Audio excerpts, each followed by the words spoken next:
E a pergunta que não quer calar é a seguinte: quando é que o governo de Jair Bolsonaro vai começar a apresentar resultados para o país? Nós já estamos entrando no 5º mês de governo e o que a gente vê é mais do mesmo nesse governo. São declarações atabalhoadas, são posturas que trazem uma desconstrução daquilo que já se conseguiu de avanço nesse período e até do governo anterior, e nada de apresentar resultados. Um dado claro e objetivo no que diz respeito à economia, por exemplo, é que aumentaram o número de desemprego no período do governo de Jair Bolsonaro. Que o presidente é alguém completamente incompetente e até em certo sentido inepto, todo mundo já sabia. E o brasileiro apostou nisso, né? Por falta de opção, por raiva, por ódio, enfim, apostou nisso. Mas não se imaginava que o governo seria um desastre contínuo. Ontem, o ministro da Educação, um senhor que vem do mercado financeiro e que era tido como uma esperança no meio tanto da educação quanto de gestão, como alguém que ia colocar ordem na casa, alguém que tinha método de trabalho, que tinha planejamento, que tinha um plano de trabalho mínimo. E o que a gente vê é que é mais um seguidor de Olavo de Carvalho tentando lacrar o tempo inteiro na internet. Parece que essa turma do Ministério de Jair Bolsonaro, os filhos e ministros, pelo menos os ministros que aparecem, né? Porque tem bons ministros lá que a gente nem sabe que existe. Eles vivem com uma única finalidade: é se tornar um mito como o chefe. Só que o chefe foi um mito na pré-campanha e na campanha. E essa galera deixa de trabalhar, recebe salários altíssimos e condições de trabalho extraordinárias para simplesmente querer dialogar com a militância bolsonarista. Ontem o ministro foi na Câmara em uma convocação, não foi um convite, ele foi obrigado a ir. E em um dado momento, o que a gente percebe é ele fazendo um debate político, acusações a deputados, mesmo a deputado de oposição, que ele não foi para ali para isso, ele foi para responder questionamentos da sociedade da Câmara. O que se vê é um sujeito despreparado, um militante raivoso, que teve que ser contido pelo presidente da sessão, o deputado Marcos Palmeira, que é bispo da Igreja Universal, ou seja, existe ali um alinhamento já ideológico com o governo Bolsonaro, mas ele teve que ser repreendido por um aliado, porque ele estava transformando uma prestação de contas que ele foi levar à Câmara em um debate político, discussão com o deputado. Quase chega às vias de partir para xingamento com o deputado de oposição. Então, assim, é uma gente que não se tem um horizonte de que as coisas vão melhorar. O presidente, ainda durante a sessão, vem uma gafe que foi fenomenal. Ele fez alusão aos trabalhadores e fez uma acusação dizendo que os deputados não sabiam o que era carteira de trabalho. Idiota! Foi para lá para ofender os deputados e ofender na raiz. O próprio presidente da sessão chegou a dizer o seguinte: olha, eu também me senti ofendido com a declaração do ministro, porque eu, quando comecei a trabalhar, eu tinha carteira assinada. Iniciei a minha vida como trabalhador formal. Beleza, então cometeu essa gafe, levou pancada o tempo todo, começou a fazer discurso ideológico, tem umas teorias completamente esquisitas ali. Ele quer que deputado federal leve reitor para conversar com ele, para que ele faça o alinhamento em relação aos cortes que ele impôs de 30% nas universidades.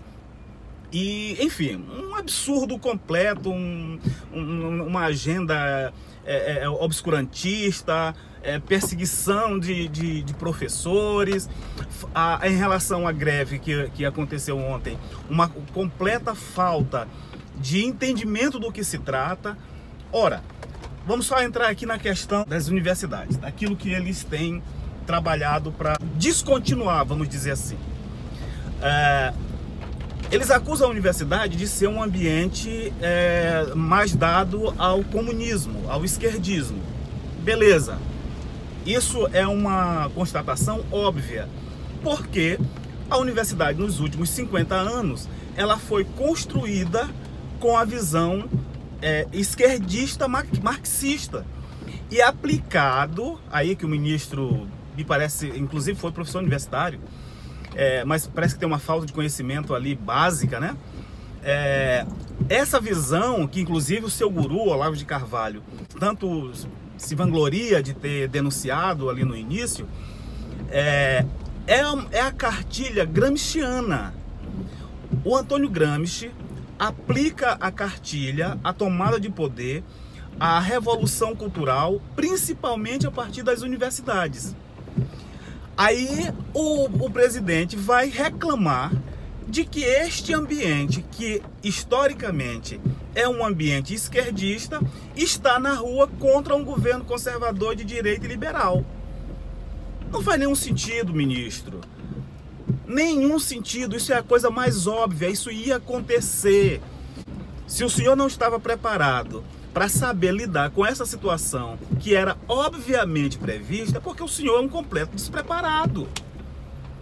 E é este sujeito que está fazendo política no ministério, talvez o ministério mais importante da República. Porque é ele que vai criar as condições para que no futuro a gente tenha um país desenvolvido. É a educação. Fora disso não existe possibilidade. E o ministro começa a lacrar e querer reproduzir aquilo que Olavo de Carvalho acha que é o ideal. Enfim, um completo desastre. Educação, pelo visto, nós passamos pelo Vélez Rodrigues, que é antecessor dele.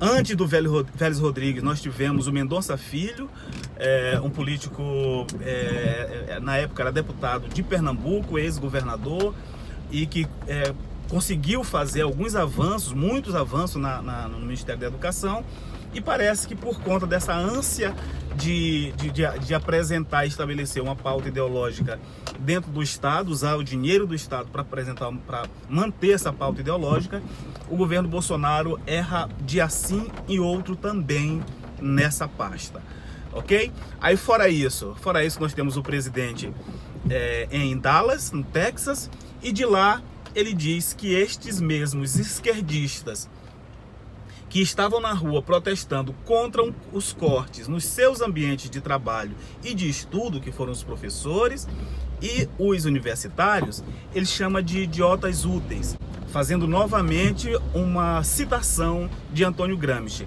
E aí eu fico imaginando assim, alguém com aquele preparo ideológico do Bolsonaro, fazendo essa citação, né, fazendo essa referência, e eu fico imaginando assim, de onde foi que ele tirou este conceito? Porque o idiota útil, ele é uma expressão da esquerda para falar da própria militância. E aí, no momento de conflagração, o presidente da República, aquele que devia baixar a temperatura, tentar desqualificar os protestos baseado em números, apresentando resultados, soluções e assim por diante, ele resolve apagar o fogo com mais gasolina. E o resultado é que vai haver uma conflagração maior.